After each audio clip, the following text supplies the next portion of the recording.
महादेव शम्भो गिरीश त्रिशूलं स्त्वैदं समस्तं विभाति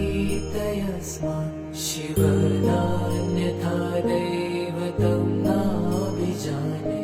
शिवोऽहं शिवोऽहं शिवोऽहं शिवोऽहं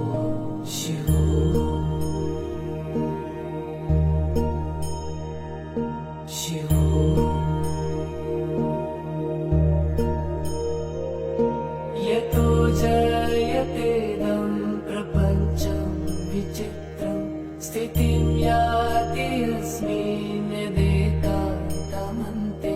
सकर्मादिहीन स्वयं ज्योतिरात्मा शिवोऽहं शिवोऽहं शिवोऽहम्